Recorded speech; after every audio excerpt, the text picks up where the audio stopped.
adult is trying to comfort her, even in the midst of what she's going through. And just, maybe we can talk about the cadence of the voice. It's almost like a prayer, love is your dress. It's something kind of very, and just the way, like, if it were me, it would really like just charm me. Even though, I don't even know what she's doing. It's not okay. Right. But there's something about the way it's praised and just how it makes, like, these arms are high. And so I would like to talk about one language just to hear. And it just, I feel like it also captures kind of just the way that she writes, and it's really, soft, tender, quiet, and seated well. Wonderful. And then, I was just like the opportunity to talk about your role experiences and then to the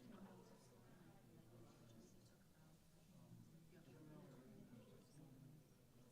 And so I the third message are there just in your experience with going to events, like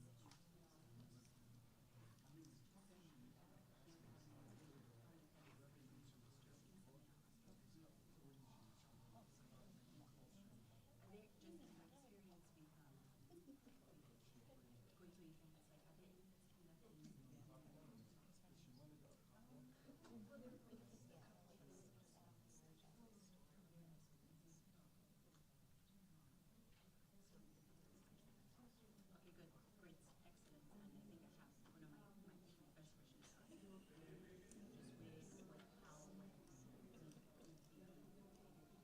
And I think I have one of my first questions just with how all these different things. That's what's so beautiful about the book is that you're just making us put things side by side.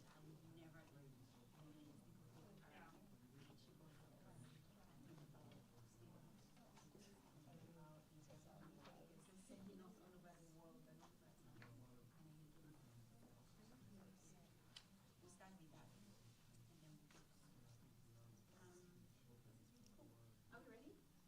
world and all that. We'll start with that and then we'll go. Cool. Are we ready? Whenever you're ready. Yeah, let's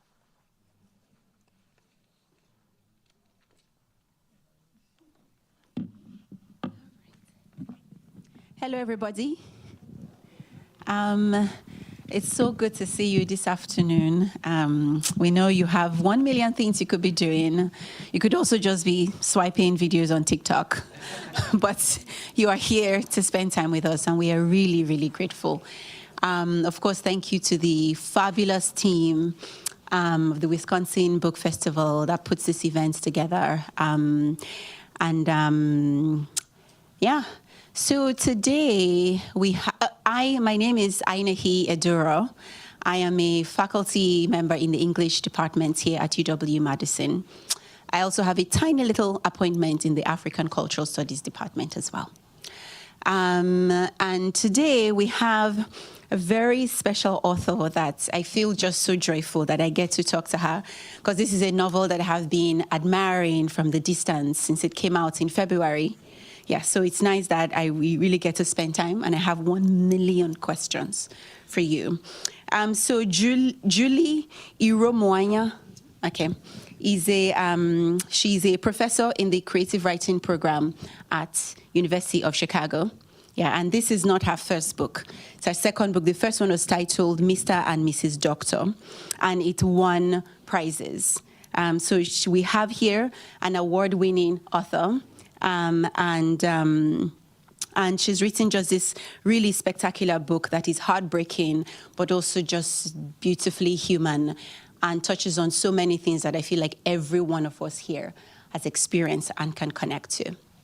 So before we get started, again, first of all, congratulations on this gorgeous book. And the cover and everything is just, like, I've been walking to, there was space in my bag. But as I've been walking about in school today, I've been holding it in my hand. And people just keep looking. At least 3 people have said that, oh, what is that?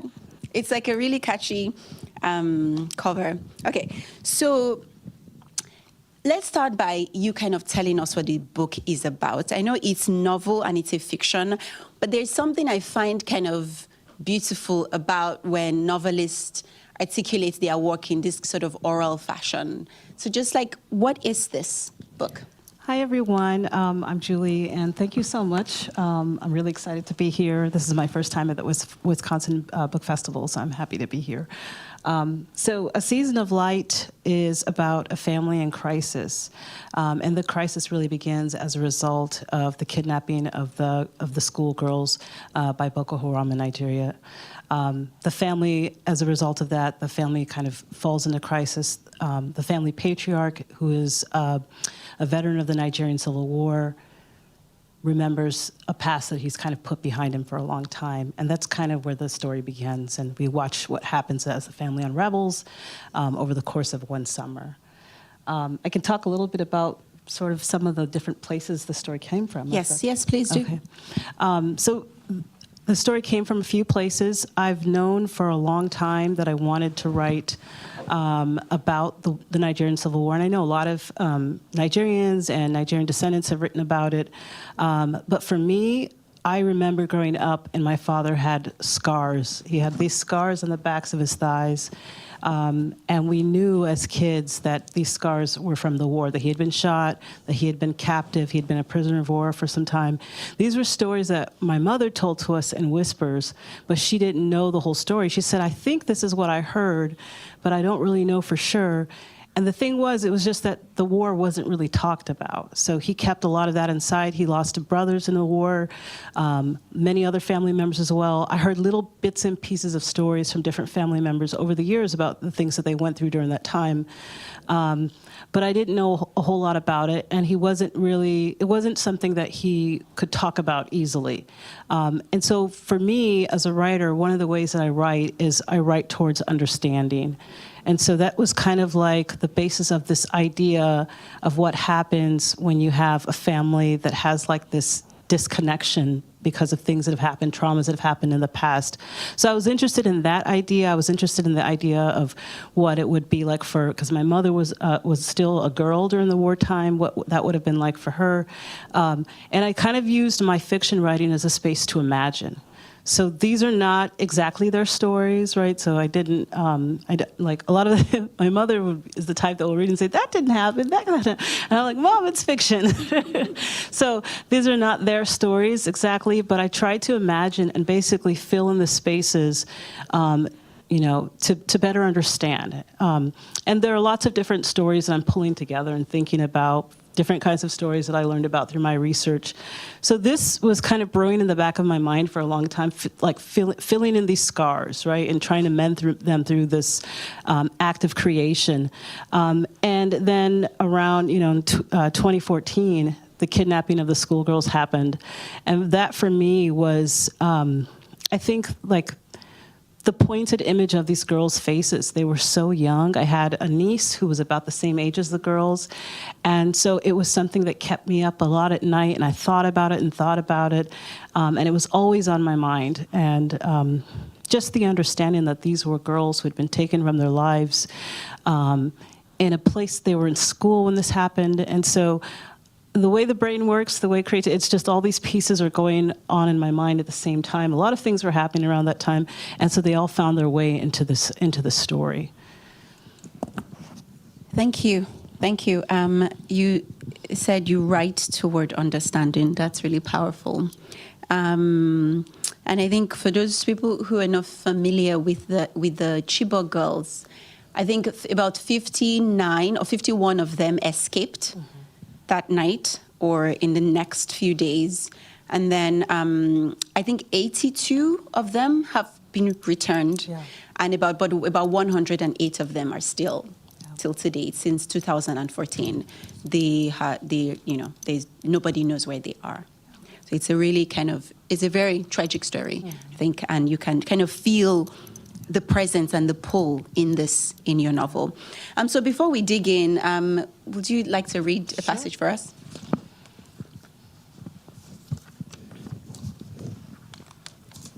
Okay, I'm going to read a little bit from the beginning. 1, Fidelis. Everyone in Ikonlakachi always knew Mr. Caustic was a little cracked. When the Euriques arrived, everyone said the same about Fidelis Eurique. One night, 276 schoolgirls were taken from the government girls' secondary school in the town of Chibok in Borno State, Nigeria. and he was never the same again. Even in America, far from his homeland, his dreams became a menace. In daylight, he could be less afraid. To prove it, he would play act merriment, shrill laughter, song, dance, at such a frenzied pitch that there was a thrill in senility. By night, he would walk. Like all men, he had been taught that girls are trouble. For some, trouble leads to desire. And so, in a way, he did not quite blame the men for the attack. He blamed the girls, but not for their beauty or innocence or their just budded breasts. In the photographs, he looked past their uniformity, their youth, the dusk and navy cloths draped from head to toe, and into their faces. Each night, as he walked, it was a complicated stillness of these nameless girls' expressions that haunted him. Looking at them, looking at him in the photograph, on the television, on the websites, and at last, in his nightmares, was like his past, his present, and his future had aligned. And here he was, caught unawares in its flush light. When she had first seen the girls in the news, his wife Adobe had wept, pulling their daughter Amarachi into her embrace. His son, Chukwu Diegu, had only sighed. Fidelis walked. He did not feel pity, not exactly, not even empathy for the schoolgirls. Instead, there was something useless and angry inside him that urged him to pluck them from a part of the world that he had once long ago called home and place them within his protection. He did not yet know that one can confuse protection with possession. I can stop there if you like. Okay. Cool. Thank you. Thank you. How beautiful is that? So this is Fidelis, and even from this little bit that you read, we can sense his insanity, that, you know, his sort of devolution into something, his loss of reality. And as the novel goes on, it deepens. Yeah. And I'm curious about how you write characters like that, because I think it's been difficult to read him. Yeah. It's really, there's something about stories where characters devolve that undoes me. I don't know what it is. I think of GSC's Transcendent Kingdom, right? And I think of even Titi Dangarengba's Nervous Conditions. You have characters who just lose it. And just watching that happen, there's something about that. And so, how do you go into the mind of someone who is losing it? And how do you capture what is both human but also strange about that experience? So I wanted to explore, I love how you talked about it as devolving. This man who has kept this wartime, these experiences. One thing that we didn't get into in the opening here is the losses of his sister, who disappeared during the war. We can talk about that a little bit more later, and who he has not seen during that time. So he has a lot of guilt and a lot of pain in his mind. But this is like a post-traumatic trigger. So this idea of post-traumatic triggers is that when you have things that have happened in the past, these things sort of are like fractured, right? The memories are fractured, they're in pieces. Sometimes things can be cyclical, they can be jumbled up, but part of what helps is narrativizing something, creating a narrative and putting those pieces together. So for him, at this point in the story, he has kind of this fractured state. And so it's making all of these connections to all these things that don't quite make sense to other people. But for him, it's like a way of trying to grasp all the things that are happening and that have happened. And so this idea of this notion that he's losing his grip on the world and what's going on is that he's trying very hard to grip it, right? And in the way that he's gripping them and putting those pieces together, they're not necessarily, they don't make sense to everyone else. And that's kind of like over the course of the novel, his sections are kind of like interludes between the chapters. So the novel follows each member of the family, the mother and the daughter and the son as well. But Fidelis' sections are like these short interludes that represent these pieces of his attempts to connect together these things that have happened. But again, in this fractured state as a result of the trauma that he's experienced. It's fascinating that, you frame it as his madness is sort of this, or manifests itself by connecting seemingly disparate things. It does seem to me that that's one of the, that's one of the invitation of the novel, actually, right? Is that we have to be able to connect the seemingly disparate things. Yes. So, we might think that Boko Haram, an Islamic terrorist group in Nigeria in 2014, has nothing to do with a poor suburb in Florida, right? Right. But this novel is saying, not really, right? Are there ways that we can connect histories of violence? We could connect spaces that seem to be disparate. We're connecting 1967, the Biafran War, Boko Haram, and the kidnap 2014, right? This is happening at around the same time, but they've left Nigeria, they're in Florida, and so all these spaces are connected. So, I mean,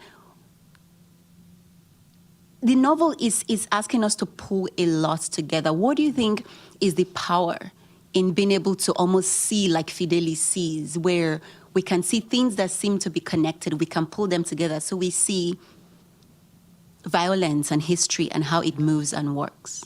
Yeah, I don't know, that's a great question. I had to keep defending having Fidelis be my opening, and I had, because, I had editors and readers say kind of like, well, they wanted another character's voice that would be more grounded and rooted in all of that in the present.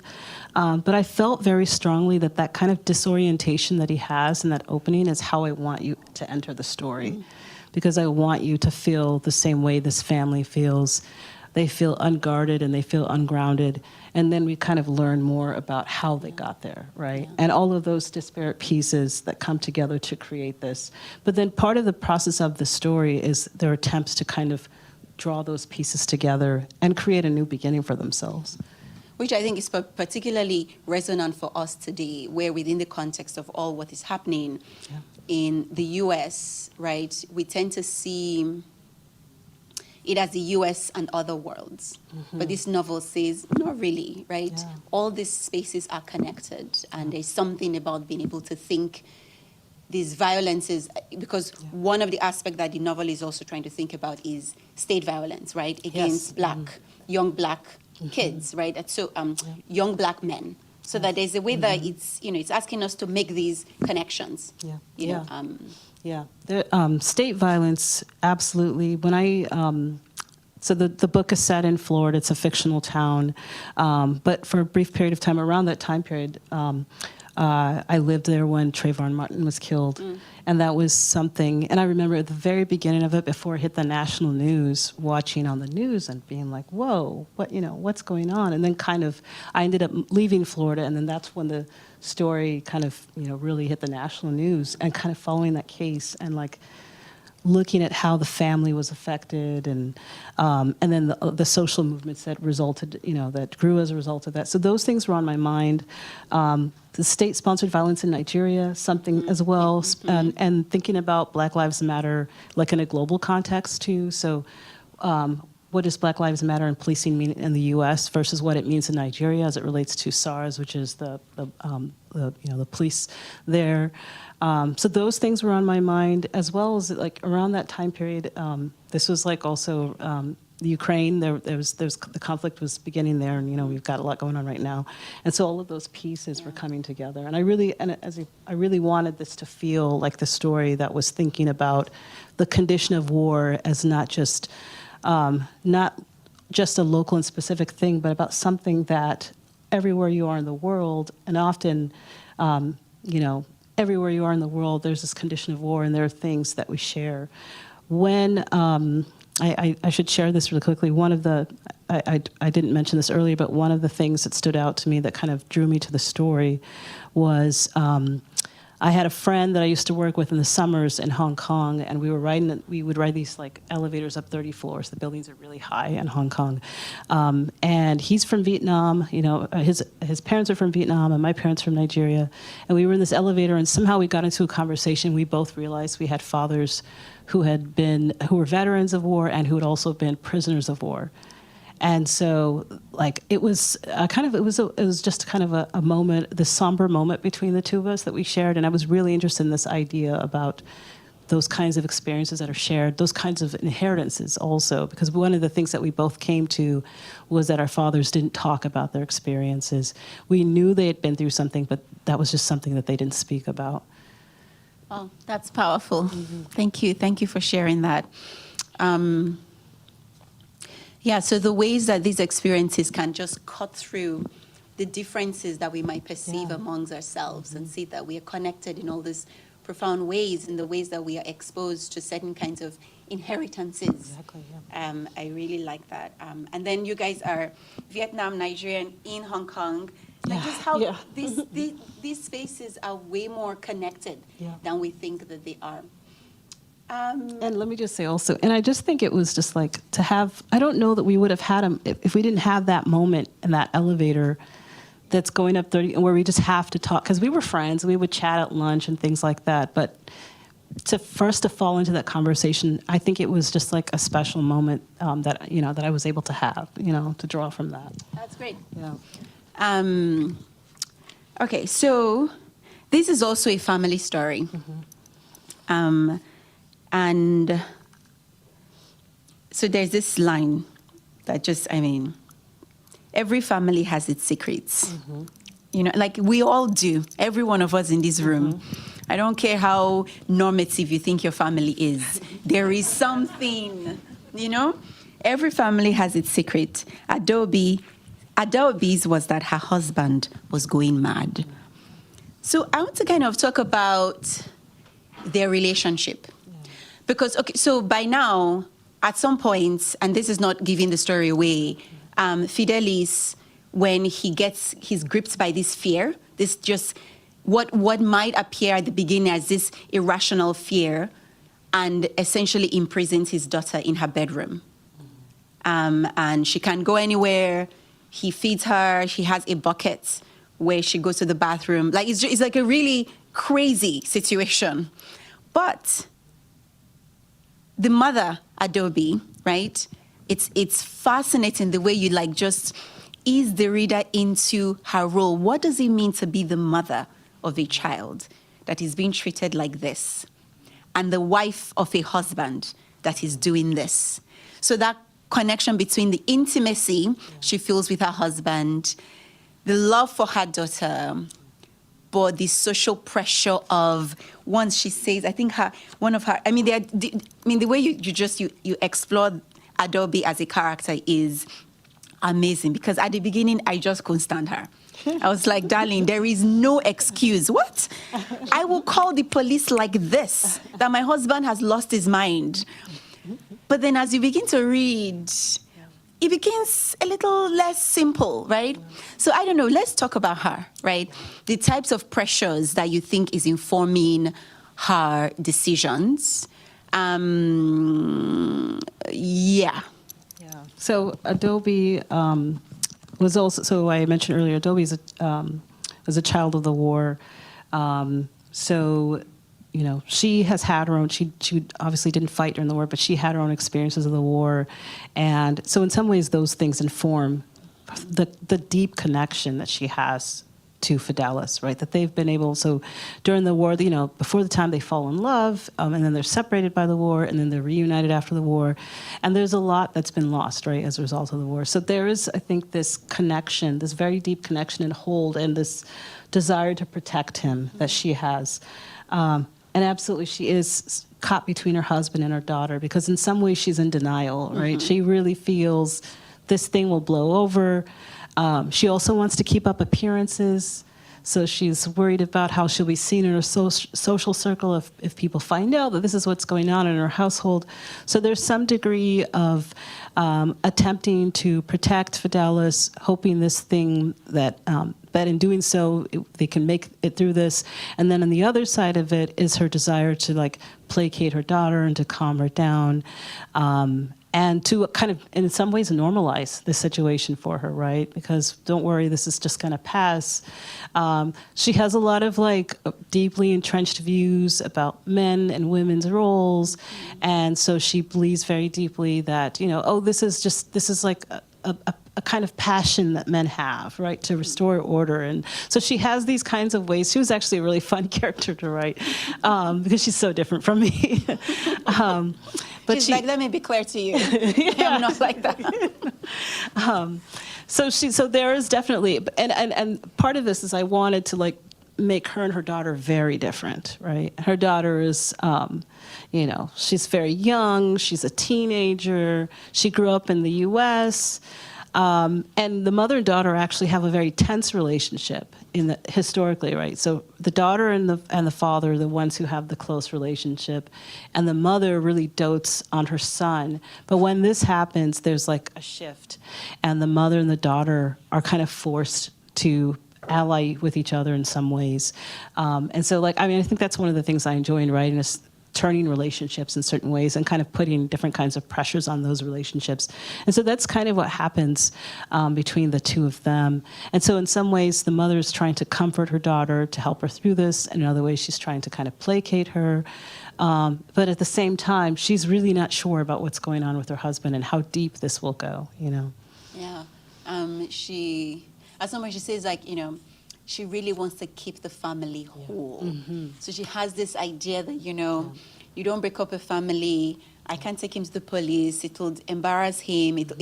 There's just these ways that it'll shake up her ideas about what a family should be, and sometimes, and so the silence is kind of feeds into that. And I do think, I don't know, I think it's a generally cultural thing. The idea, the way we idealize what the family should be, and how that idealization is justification for all kinds of different ways of mistreating people. Because I do remember growing up in Nigeria that there was always this sense that you have to protect your family. Like my dad would say things like, you can't use your problems to he would say it in pidgin English, but it means you can't use your problems to make an outfit for you to wear. Yeah, you cannot be walking around in the world and everybody knows what your problem is. You should, when you're outside, you should act like, I don't have problems. But again, those idea of how you should present your family, how you should protect the image of your family, if pushed to weird extremes, could create a state where they'll be sort of caught in this type of situation. Could you read? There's this other part that's that we were going to read. What page is that on? Page 34. Okay. Does that sound right? Yeah. So this is when Amara is in captivity, so she's been locked in her room by her father, and her mother comes in to see her. When the door opened that evening, for the first time since her ordeal had begun, Amara's mother stood balancing a tray in her hands, a large knapsack over her shoulder. Mother and daughter silently regarded one another. Her mother set the tray and bag down. Suddenly they grasped for one another, tears beading their eyelashes. They held one another like they hadn't in years. Theirs had always been a tenuous relationship, mother and daughter forever in the midst of some battle. Her mother would often try to enlist her father's support, but he would only be flummoxed and flustered by all the attention. Eventually, he would take Amara aside, asking her mother to give Adanyi another chance or to reconsider from her position. Bitter and aggrieved, Amara's mother would explain, "You give in too easily to her manipulations." But today, she enfolded Amara in her bosom. "Never let me go," Amara said. Her mother peered down into her face. "Nay," she said softly. "Have you eaten?" "I can't," Amara said. "But you must." "Mom, it's not fair." "Your father isn't himself today," her mother said. "Don't worry yourself, just eat. I'll speak to him." "But this isn't fair." "Please, eat." She motioned at the tray, macaroni and cheese, fried plantains, greens, and a grape soda. "Look, your favorites." With a protracted growl, Amara's stomach admonished her stubborn refusal. Mother and daughter laughed. Finally, Amara sat on the edge of her bed with a tray on her lap. While her mother watched, Amara dug in. One bite of the macaroni and cheese revealed bits of pickles. She groaned. "Dad made this?" "Yes," her mother chuckled. "It's not so bad, is it?" Amara made a face. "Pickles don't belong in mac and cheese." There was always a surprise when her father prepared a meal, and it depended entirely on what was growing in his garden. He was convinced that he was an undiscovered talent, a chemist on the brink of some great discovery in the kitchen. Yet his meals were often barely digestible. Once he had even sent out an audition tape to Cooking Wars, a reality TV show. Though he was summarily rejected, he had insisted that the judges would apologize to him once they learned of their grave error. Setting aside the pickles, Amara picked her way through the macaroni and cheese. Then she chased down 2 greasy fried plantains and greens with grape soda. "One more thing," her mother said, motioning to a rolled napkin that Amara, in her haste, had overlooked. Inside was a red foil-wrapped morsel with a decadent red bow fastened to it. Amara unwrapped it, revealing a chocolate bar. "Do you remember that time we went to the boutique in Winter Park, and you begged your father for the famous chocolate from Belgium?" How could she forget? Amara pictured that day, her parents embarrassing her with their unrestrained shouts, "Shineke, what is this?" when they had looked at the price tag. At 13, all she'd wanted was to know what fine European chocolate tasted like. Instead, her parents had humiliated her in front of a clucking white lady donning a furry stole and designer shades. "I'm not eating chocolate anymore," Amara said, setting it back down on the tray. "No one is." "You can enjoy it just this one time." "No," Amara said. "Fine, more for me." Her mother took the chocolate bar, opened it, and made a show of savoring a bite. Amara snatched the bar back and bit into it herself. It was damn good. In triumph, her mother smiled. "He knew you'd be pleased." Mid-bite, Amara set the bar down again and folded her arms across her chest. "Tell me, Mom, what did I do?" Her mother's smile grew unsteady as she began to gather the items on the tray. "I can't explain. You won't understand." "I will." "No, it isn't that." She placed her hands in her lap, her gaze at Amara unbroken. "You won't understand because I don't know how to explain." "Try," Amara said, "please." "Amarachi, do you know how lucky you are?" "Lucky?" Amara asked. "Are you kidding?" "Silly girl, open your eyes." Her voice cracked. "Your father, he loves you so much. Look at this chocolate he brought you. Look at this grape soda. I told him you like Fanta. He said, 'No, my daughter likes Crush.' He knows you best. Can't you see? He loves you too much." "You're such a lucky girl. There are schoolgirls just like you who didn't make it home last night. Instead of an angry army, you have the love of your father. You have a fortress. Miss America, you are a queen lounging in your bed, eating chocolate and drinking soda instead of doing chores or going to school. Your mother and father are your servants. Your father cooks meals specially for you with vegetables grown from his own hands. Aren't you a lucky girl to be so cherished?" What more could a girl ask for? "You are so lucky," her mother continued. "When I was a girl, when I was your age, Seth, nothing, not even a new day was promised." Amara opened her mouth to protest, but her mother lifted her hand to silence her. "I will speak to your father. Allow me time. Finish your schoolwork. Study for your exam." She motioned at the bag. "By tomorrow, this trifle will be resolved, and you will cry when I send you to school. For now, behave. Don't upset your father. Clean this room." She gestured at Amara's scattered belongings. I can stop there. If it's Wow. good. Thank you. Wow.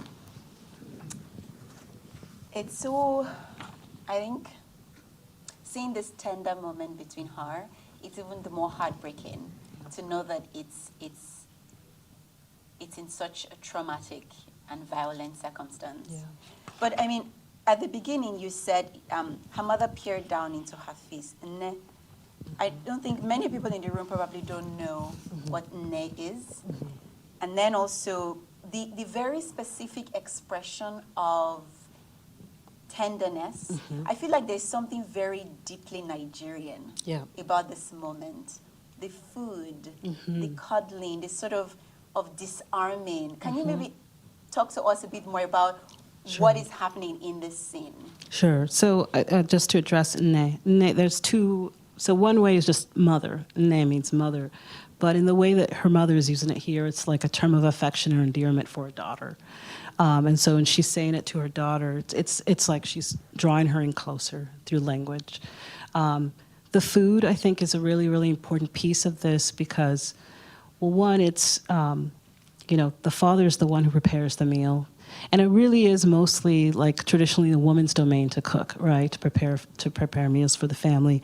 But the father has taken this on. So it's like a certain kind of affection that he has for his daughter that is coming through this food, even though it's done very terribly, right? But it's the attempt, right? That the sort of wholesomeness of that attempt.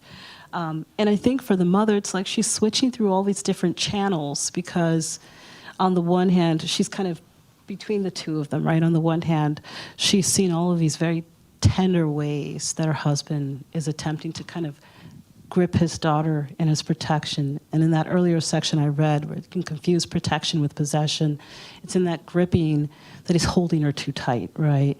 And possessing her. So she's not allowed to leave this room. He's put locks on the doors, and she can't leave the room for any reason, including using the bathroom. And so it is really kind of a strange kind of captivity for her. On the one hand, she's being doted on and adored, but at the same time, she is not free, right?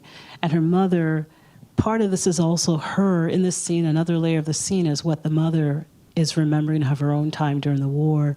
And it comes a little bit later in the book, but she ends up she no longer has any family during the war, and so she ends up having to stay in a convent.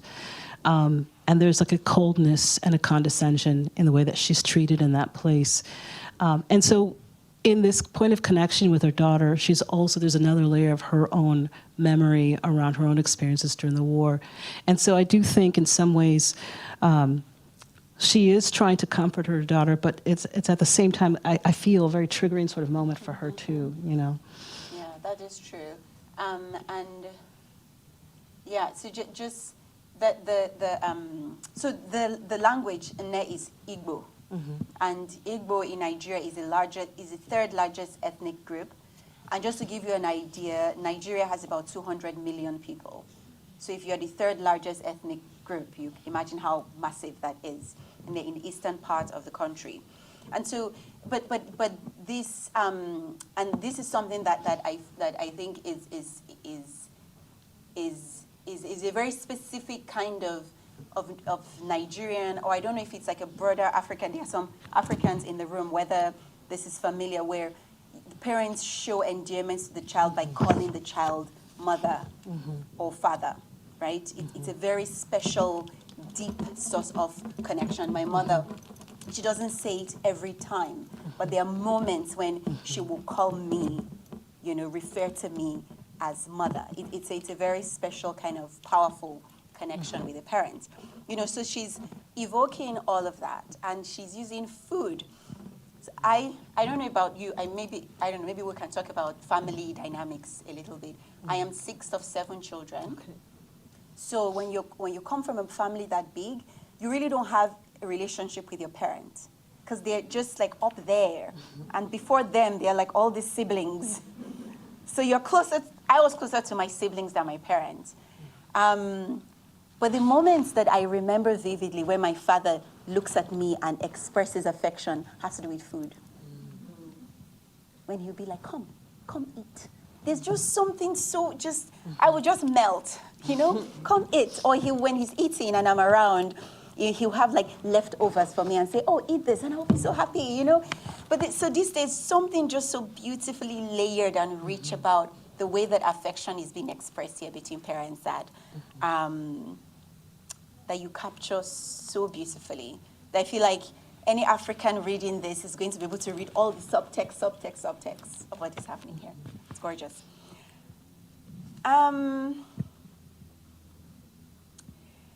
So, maybe we can talk about Amara herself.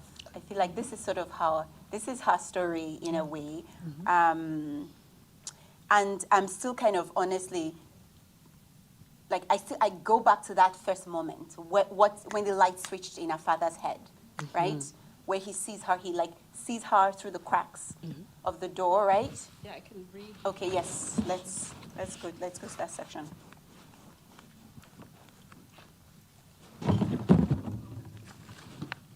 So if you have questions, begin to sort of gather your thoughts. I'll ask maybe 1 or 2 more questions. and then I'll open it to the audience.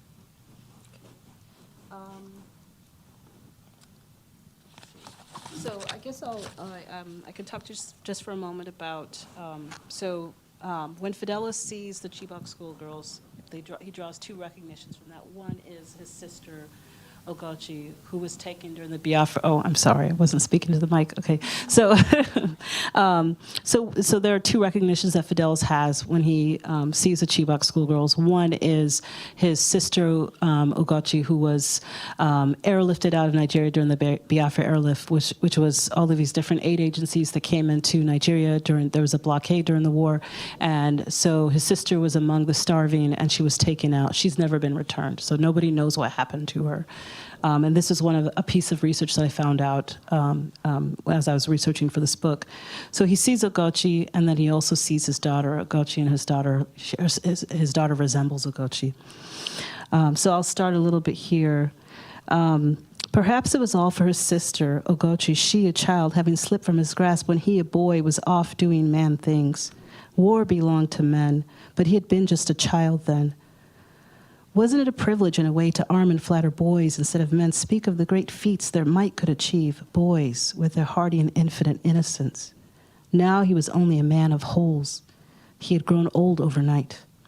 Fidelis hardly remembered Ugochi's face, hadn't looked at her photo in many years, but after the kidnapping of the Chibok girls, suddenly he was in the attic in a panic, pulling down their box and looking at her photo every moment of every day. Rather than seeing her face, he began to see his daughter, Amarachi, just her age, no, just their age, the Chibok schoolgirls, just their shade of brown, just her shade of brown, with that damned burdened expression. Despite her aversion to him and her teenage affection for her mother as of late, he had always found Amarachi wholesome, complete, even endearing. No, she did not adore him, but then for a man whose first child had been born after 40, to desire such a thing would only be vanity. On the whole, he had always found his daughter competent and unobjectionable. She talked back, but only under her breath, and mostly when his back was turned. She kept high marks in the subjects that mattered. She was modest, but not too modest as to be misused. She was also content, but not so easily contented as to be duped. She was tender, not so brash as other girls, nor would she be bullied or bent. But, he cautioned himself, she was inflexible. When pushed or pulled, something so unyielding was bound to break. Girls like her were not so durable. Look at his Ugochi. She had been a wild and bridal thing, and look where that had gotten her. What would the world do with a daughter broken to pieces? And then one day, not long after the Chibok girls were taken, through the sliver in the bathroom door, he spied Amarachi applying her mother's lipstick. Suddenly she, with that red smear of a mouth, became so alien and nonsensical to him that he hated her. His hate was so whole, so consuming, that it could only be equaled by his shame. What he understood, perhaps only by instinct, was that she was no longer his. So he crushed the lipstick in his fist, he cut holes into her leggings and miniskirts, poured bleach on her spaghetti-strapped camisoles, he threw her cell phone out the window, and he put a lock on her bedroom door. Later that day, when Amarachi's mother returned home from work in bewilderment, she struggled to pry the lock free. On one side, the daughter wailed and pounded at the door, calling out to her mother, begging her to liberate her from her jail. On the other side, the mother boxed her husband until exhausted, she collapsed into a deep yet fitful slumber. He, like a madman, slumped next to her, his chest tight, breath ragged, having plunged into a dream. Okay. Thank you. Amarachi is also an artist. Yes. Yeah. I'm intrigued by that. Why did you sort of have that dimension? So I wanted part of the story for Amarachi was, she's 16 and she's about to turn 17. Part of it is like her coming into herself. And I thought an interesting way to explore that would be through her development as an artist. And I'm a writer, and I also do I did art quite a bit when I was in high school, and I kind of wanted to lean into that a little bit. And so for Amarachi, she begins just like painting, like doing makeup, right? Watching these tutorials on YouTube and kind of doing her makeup. And then she kind of from that takes the leap into drawing and sketching. And as she's doing that, she's making all these connections. There's a moment in the story where her father is telling her a folk tale about their ancestral land. And he's talking to her about a poem from the poet Christopher Ohigbo, who died during the Nigerian Civil War. Very accomplished poet on the rise, who died at a very young age, and some of those images from that poem, Heaven's Gate is the name of the collection of poems. She ends up kind of sketching those. So there's all these things that are happening, and I felt I wanted to. A way for her to kind of create and put the pieces together that maybe she couldn't articulate, like weren't affable with words, but could be done through images for her. Yeah. Mm-hmm. Yes, Heaven's Gate. Christopher Ohigbo is a celebrated Nigerian poet who died in the war.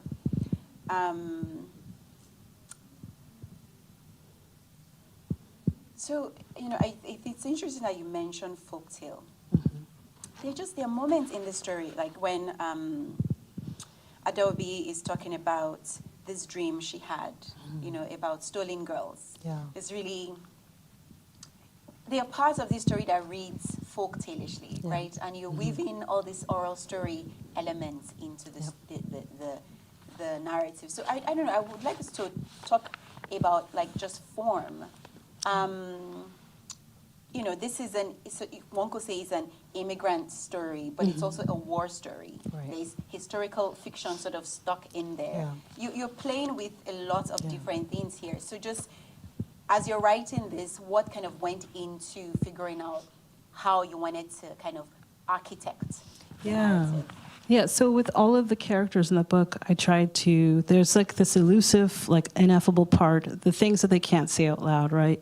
They come out in very different ways. So for like Fidelis, you kind of have these sections that are almost stream of conscious, and he's putting things together. They don't quite make sense to the other characters. For Adobe, it's through these different folk tales that appear at different points in the story. So some are those that she tells. There's one that she tells her daughter.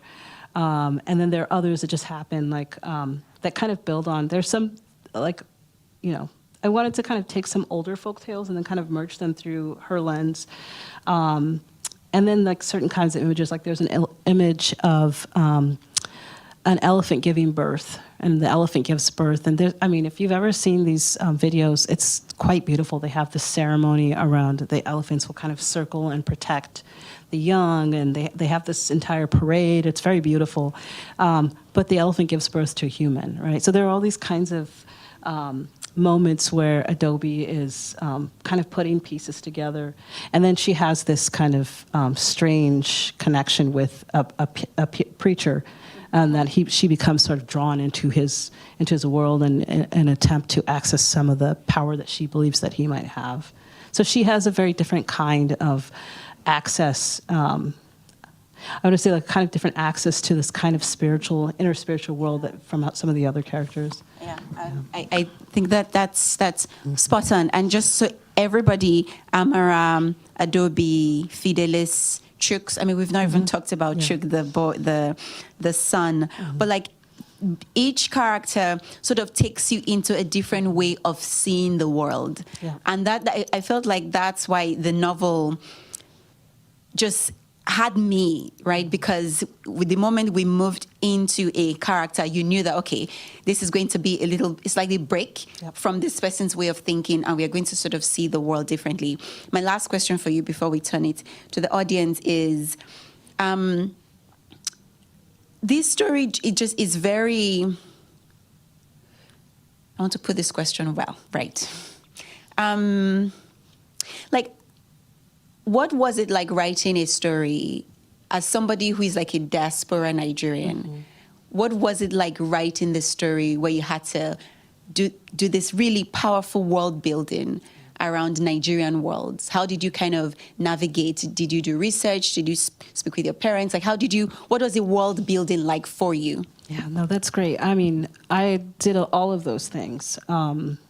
My mother in particular has always told me stories about her childhood and growing up, like a lot of little anecdotes in the book are many that come from stories that she told me or began from fragments of those stories. So she's like a natural storyteller herself. And so I think there's definitely a lot that grew from that. And then, of course, I did a lot of research. I went to the War Museum in Nigeria and to the Ojukwu bunker. Oh, wow. And so I did a lot of that kind of research to get some very specific details about things, and then just kind of like the historical timeline and the things that happened and places, so I could have a little bit more grounding for that background. But a lot of things also just come from listening, you know. And the thing that I've always, you know, I guess I had to grow into this knowledge, which is that, like, when you ask your parents very specific questions, they don't give you, they do this. They tell you a story about all this and this and this and this and this. And then before they'll get to that, or they never get to the question that you asked. And one thing that I just had to learn was to just listen with patience and just kind of pick up all the other things that are there, and you can discover all kinds of really fascinating, interesting things. I remember asking, I don't even remember what the question I asked my dad about, and then I found out that he was a Boy Scout, and he had all these really, and I just like, oh my goodness, and you know, he had these really cool stories about being a Boy Scout in Nigeria, and he was very serious about it as a young person, and he's made his way all the way up the ranks. So that's like a story. I don't think I ever would have, you know, come to that. We weren't like a Boy Scout, Girl Scout family at all, you know. So it was really surprising. But then it helped me to see him in a very different way, and helped me to place the value and the importance that it meant to him to be a young person, to enlist in the war and to fight for this cause, and as an infantryman, and to go through all of this. It made me see a deeper, you know, a more nuanced picture of him that I had. So there are things like that. And, you know, similarly with my mother, I remember when I asked, I think the story, I was asking her about when she had her first period, and somehow we ended up outrunning a bullet, or not a bullet, a bomb. And she was staying with her sister at the time, and my cousin, who was a doctor, he actually just passed away recently, she was diving in and grabbing him and running for the bunker, and a bomb hit this building. Like, what? You know, this is not a story that she would have just told me directly. It was a story that came from another place. So I just had to learn how to just be a person who's patient and listen and ask questions, and just kind of hold an inventory of those things in my mind too, you know. That's powerful. Now I see why my daughter rolls her eyes when she asks me things. Honestly, I don't know if there are any other immigrant parents here. As an immigrant parent, you know, bringing up a child that is American and I'm Nigerian, like there are just all these dynamics that I see. Like my daughter will ask me something, but I think it comes from the fact that as an immigrant, you are full of stories, yes. Mm-hmm. You know, because you are not in your world. So the stories is literally how you live from day to day. So when she asks those questions, I'm like, okay, let me tell you. Well, you know, but yeah, it's interesting to see you talk about that dynamics. All right, thank you so much. You're awesome. Questions from the audience? Yes.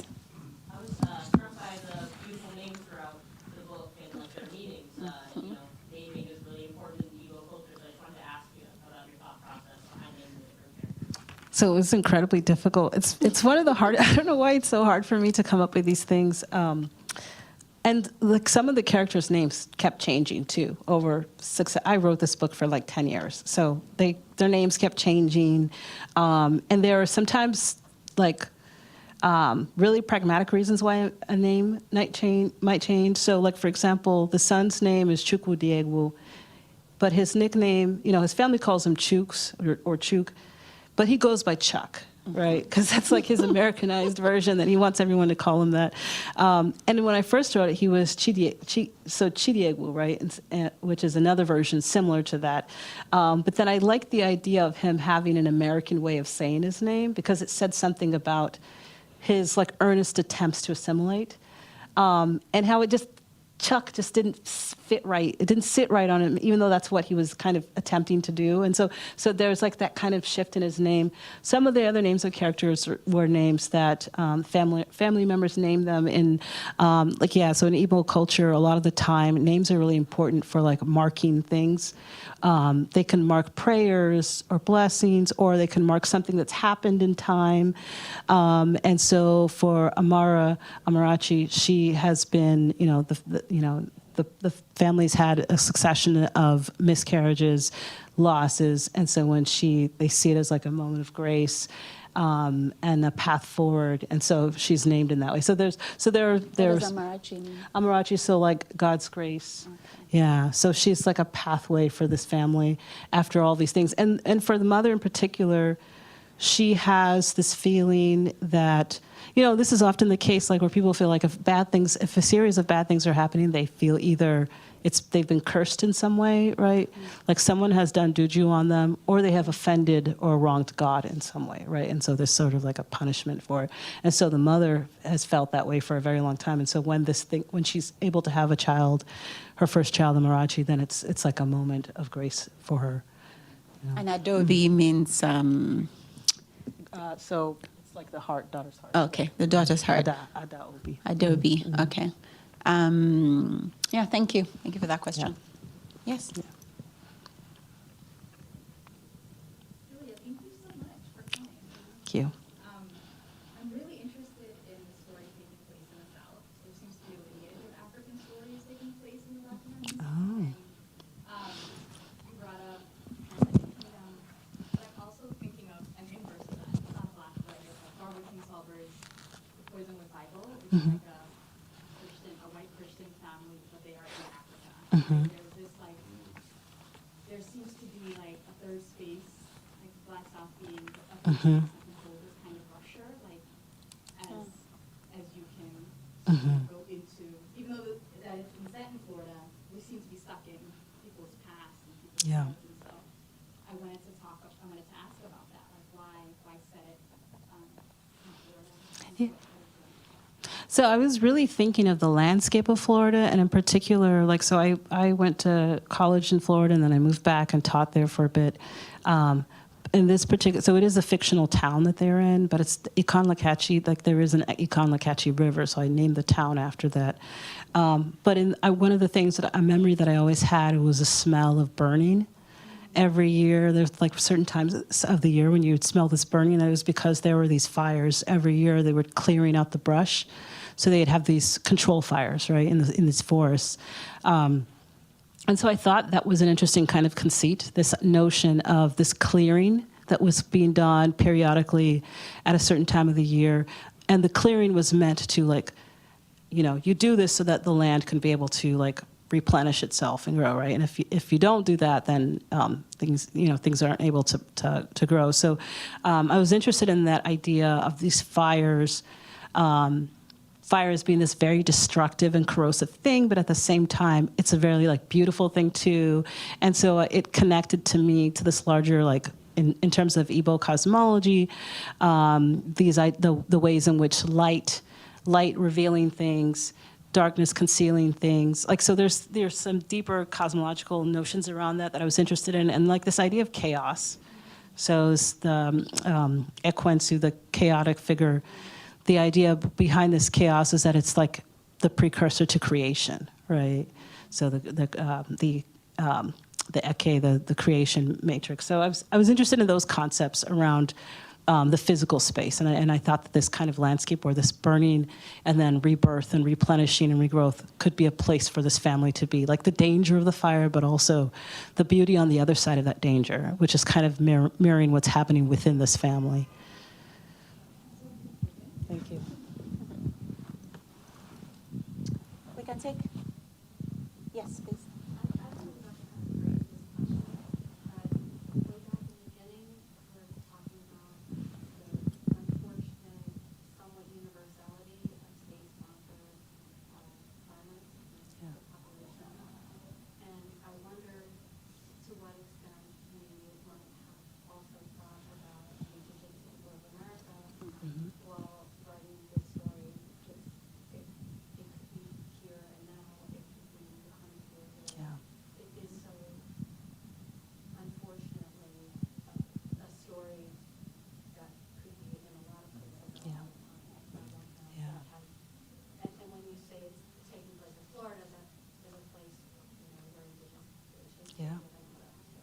Yeah, and Ikonlakachi, that's an indigenous name. So that was absolutely, whenever often when I write places, I create a place and I start with imagining the First Nations that were there that populated the space. And so, like, even in my first book, the name of the town is Zonta, Nebraska, and it represents the people, the first generations, the first people that were there.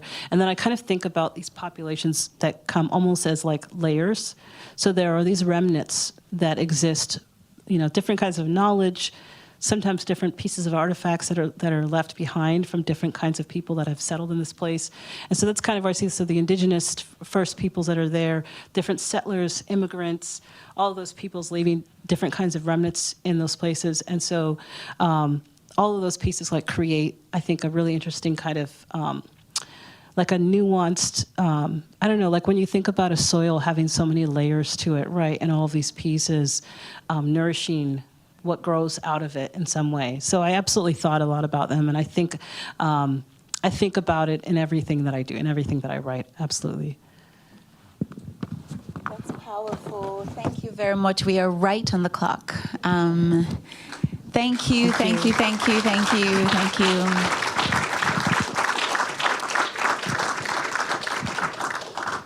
Julie, this is a really beautiful book. Thank you for spending time with us. You're going to be signing outside, Yes. right? Okay, cool. Yeah, great. Let's move out. Can we take a photo, please? Can you help us take a